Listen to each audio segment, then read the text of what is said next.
प्रेम से बोलिए सदगुरु साहिब जी की जय हो।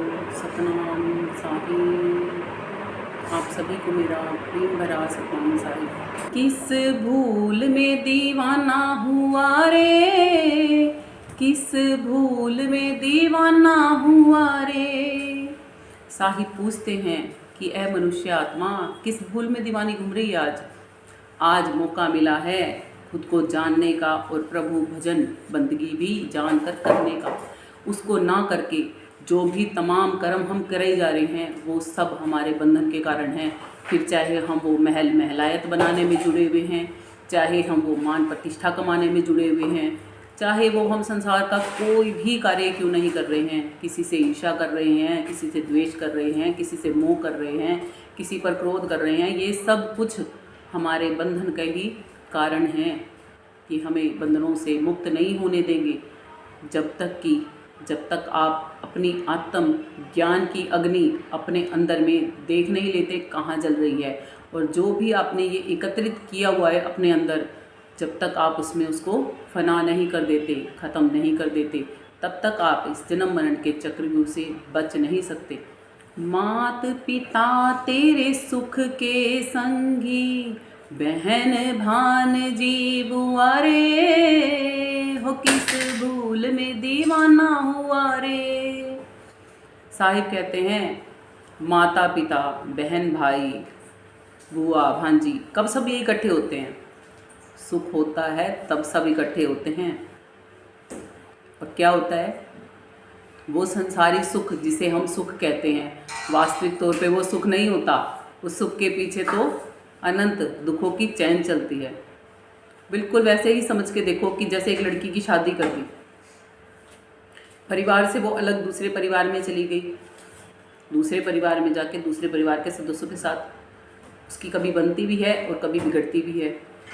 अब मैके वाले हर समय उसके पास भी नहीं जाते ना।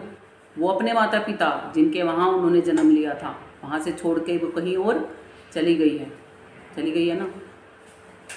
नए रिश्ते, नए नाते, और फिर क्या उसकी परेशानियाँ, उसकी चिंताएं कम हो जाती हैं या बढ़ जाती हैं? जिम्मेवारियाँ कम हो जाती हैं या बढ़ जाती हैं? मैके में थी जब तक कितनी जिम्मेवारियाँ थी, ससुराल में जाने के बाद कितनी हो जाती हैं? प्रभु भजन प्रभु बंदगी तो जानी नहीं, उल्टा क्या किया? संसार में पति का प्रेम जाना, चिंताएं जानी, टेंशन जानी, बच्चे पैदा कर लिए, अब उन बच्चों की परवरिश पे लगे पड़े हैं। फिर इसी में ही जुटाए लगे रह के फिर एक दिन उन बच्चों की शादियां करते हैं, फिर उन बच्चों के भी बच्चे हो जाते हैं और बूढ़े हो जाते हैं, जर्जर शरीर हो जाता है। प्रभु प्राप्ति का पता ही नहीं चलता कि कब करनी भी थी क्या नहीं करनी थी। और ऐसे ही करते करते चिंताओं ग्रस्त होके हम सारा जीवन यूं ही खो देते हैं। क्या है ये रिश्ते नाते? ये रिश्ते नाते भी सब हमारे बंधन का कारक ही हैं।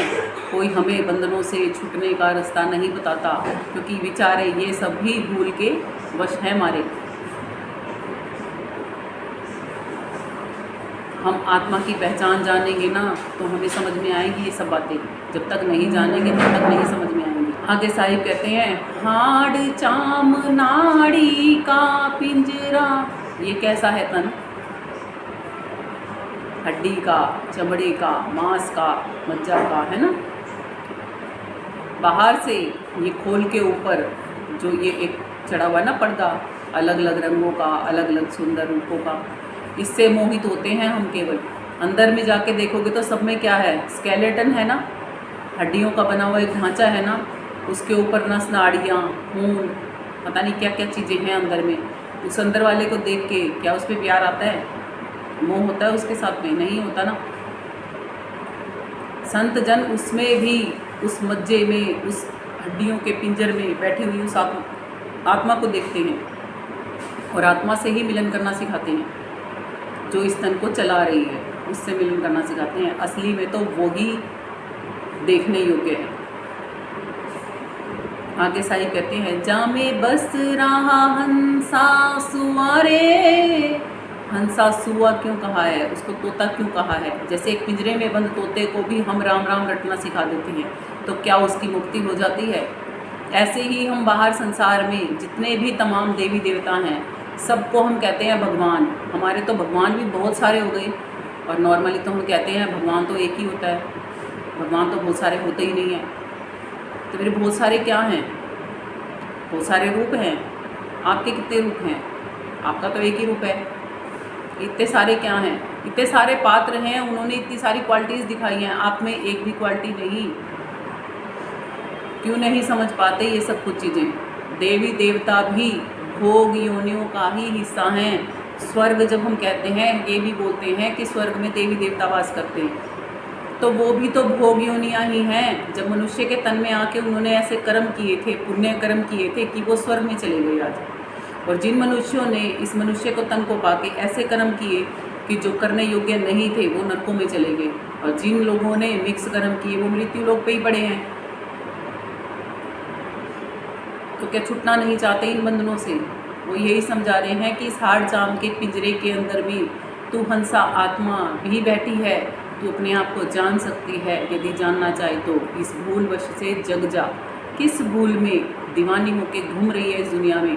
दीवाना होना है तो सतनाम के दीवाने हो जाओ, उस परमात्मा के दीवाने हो जाओ, उस सत्य को जान लो जो कभी मिटता नहीं, जो कभी फना नहीं होता, जो कभी ख़त्म नहीं होता।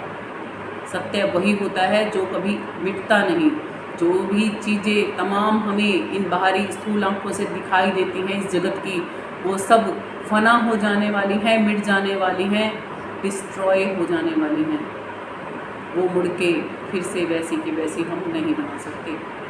आगे एक साहिब कहते हैं, काम क्रोध मद बड़े ही लुटेरे, है लोभ नरक का कुआं रे, हो किस भूल में दीवाना हुआ रे। कि सुबह उठते ही तुझे क्या चिंता सताती है कि ये काम पड़ा है, वो काम पड़ा है, वो काम पड़ा है, और जब काम नहीं बनते तो क्या आता है?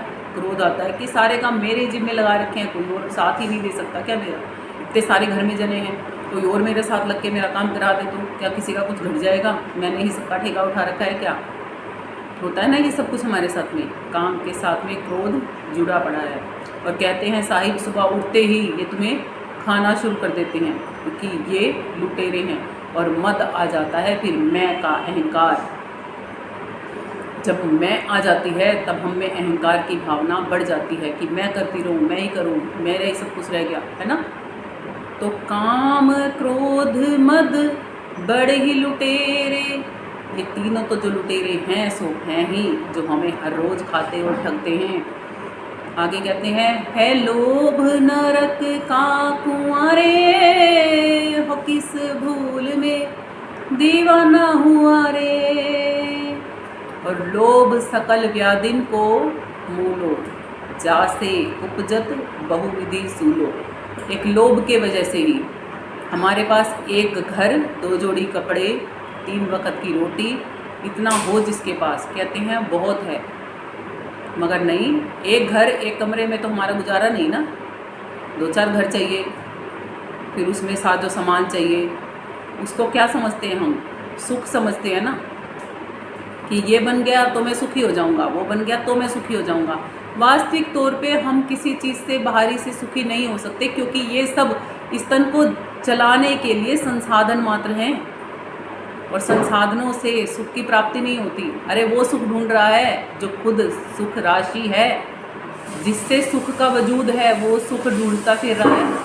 कितनी अचंभित कर देने वाली बातें नहीं लगती है। और लोभ सकल व्याधिन को मूलो। लोभ कहाँ से आता है? एक इच्छा, फिर उसकी पूर्ति, फिर दूसरी इच्छा, फिर उसकी पूर्ति, फिर तीसरी इच्छा, फिर उसकी पूर्ति, ऐसे चलता है ना। और फिर सामने वाले को देख के, अच्छा उसके पास इतना बड़ा मकान है, मैं तो इससे भी बड़ा बनाऊंगा।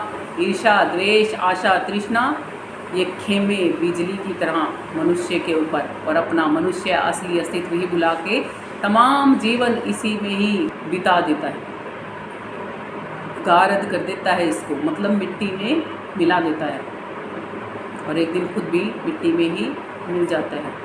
साहिब कहते हैं, कहें कबीर सुनो भई साधो, जीत चलो जग जुआरे, जीत चलो जग जुआरे, हो किस भूल में दीवाना हुआ रे, किस भूल में दीवाना हुआ रे। कि इस जगत को जो ये जुए की तरह बाजी लगा रखी है ना, हार और जीत की, हारते ही रहते हैं और हम, और काल पुरुष हमसे जीतता ही रहता है। इस बार तो वो काम कर जाओ कि इस बार ऐसा मरना कि फिर दोबारा कभी जन्मना और मरना ही ना पड़े, कि एक बार तो ऐसे मरो बहुरना मरना पड़े। मरते मरते दम चढ़ गया और मरना बाकी रह रस है। ये लखमा माली जी की श्रीवाणी में है कि कितना और मरना बाकी है हमारा, कब तक जन्म लेते रहेंगे और कब तक मरते रहेंगे। ये छोटा सा सत्संग आज आपको सुनाया गया है। अगर आपके समझ में आ सके तो कृपया कर इस भूल से जगने की कोशिश कीजिए, अपने आप को जानने की कोशिश कीजिए, अपने आप को पाने की कोशिश कीजिए, ताकि इस भूल से जग के उस परमात्मा के हो सके हम। इसी के साथ आज के सत्संग को यही विराम करते हैं। प्रेम से बोलिए सतगुरु साहिब जी की जय हो। सतनाम साहिब। आप सभी को मेरा प्रेम भरा सतनाम साहिब। यूट्यूब पर आ रहे ये सत्संग और भजन यदि आपको अच्छे लगते हैं तो चैनल को सब्सक्राइब कीजिएगा, बेल आइकन को प्रेस कीजिएगा, वीडियोस को लाइक कीजिएगा, अपने प्रियजनों के साथ इन वीडियोस को शेयर कीजिएगा, ताकि वो भी आत्मिक और परमात्मिक लाभ उठा सकें, अपने जीवन को सफल करके हम सभी आत्माएं प्रभु प्राप्ति कर सकें। ऐसा ही मेरी आप सबके लिए कामना है। एक बार आप सबको फिर से मेरा प्रेम भरा सतनाम साहिब। प्रेम से बोलिए सतगुरु साहिब जी की जय हो। सतनाम साहिब।